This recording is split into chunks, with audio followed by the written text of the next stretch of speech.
with that thought, when you regain that wisdom within your body, you can create a new solution, a new portal that you hop into due to that. And then you keep going from there. And I'm so curious about that.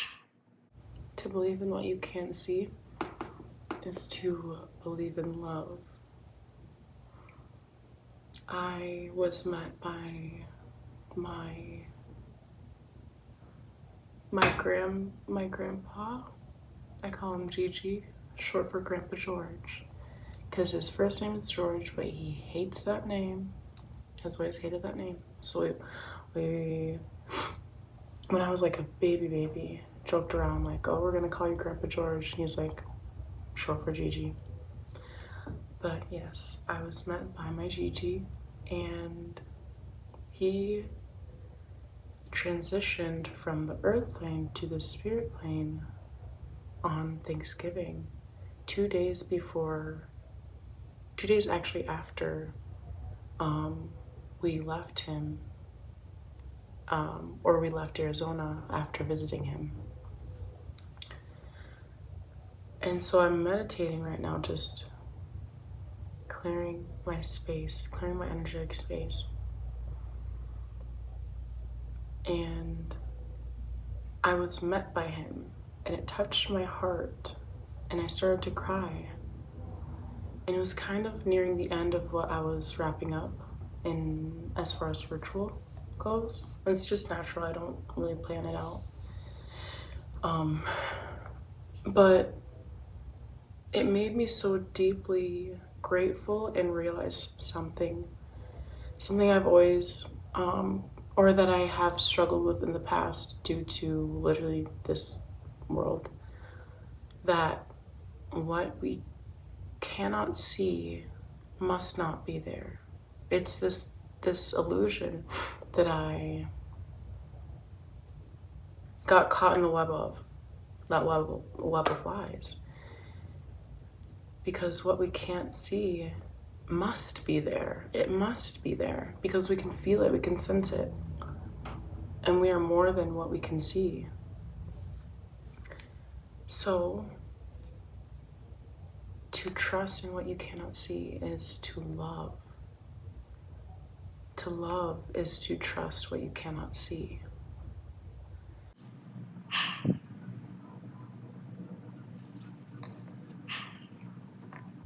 There's a deeper purpose in practicing that trust in your inner eye. And I can only encourage that when the winds of fate call you in and show you an experience that begs you to trust that there is more out there, that you are alive in so many more ways than you know and that you can see, that you simply take note of that, take notice of that, and let that permeate in your body, and let that be a revolutionary act in your present moment. Because at every point we're shifting, at every point we're hopping from one spot to the next spot.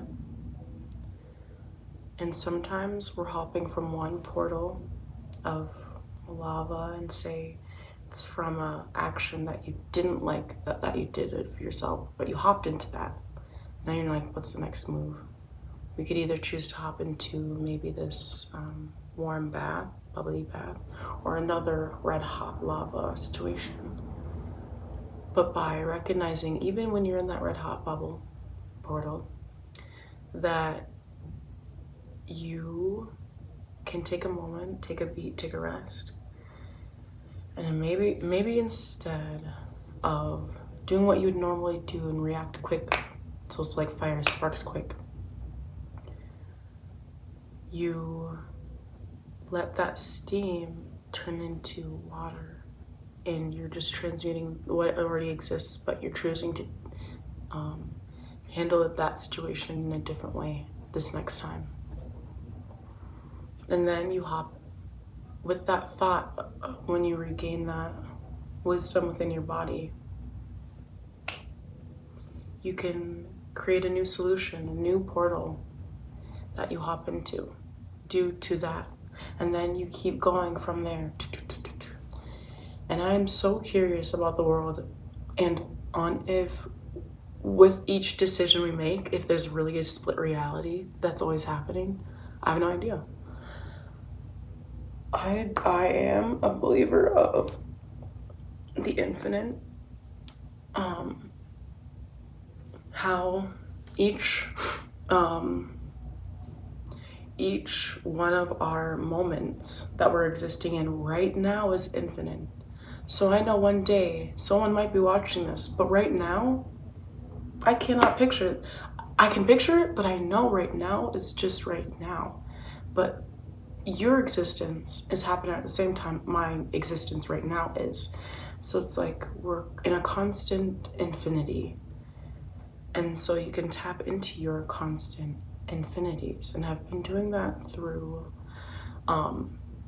smell, like naturally, and where I smell something on purpose, or that smells good, or I'll use a product that I used to use a lot, but like in the summertime, and it'll bring up all these things, or I'll just like, something will come up and I'll smell something that reminds me of another thing, which I think it's like, that's a certain type of sentience. I have a lot of different sort of sentience. I can see visions, I can see auras and color.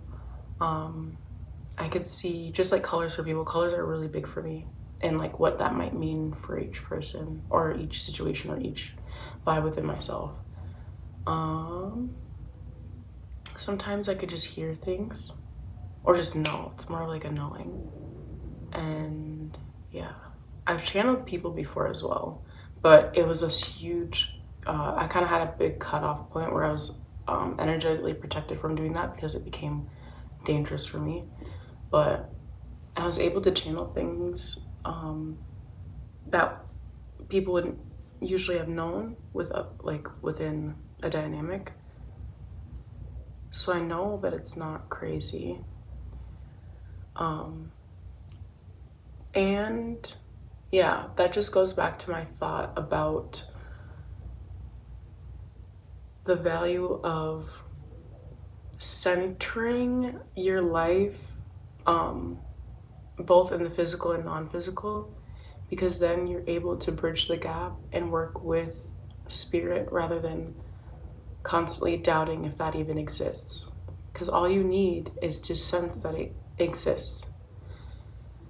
I've said this before, but it's like people can act like people can act like there is nothing beyond what we can physically see, as if we're not sipping air. Could you see that? I couldn't see none of it, but I know what's here. I know what's there.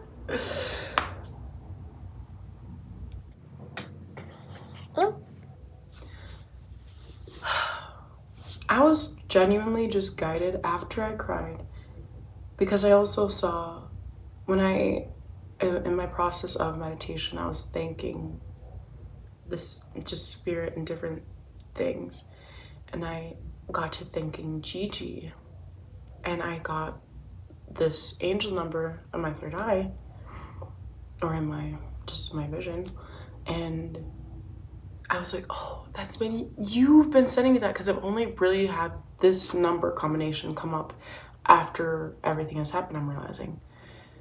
And snow flurries. I love winter. I wonder if I can show.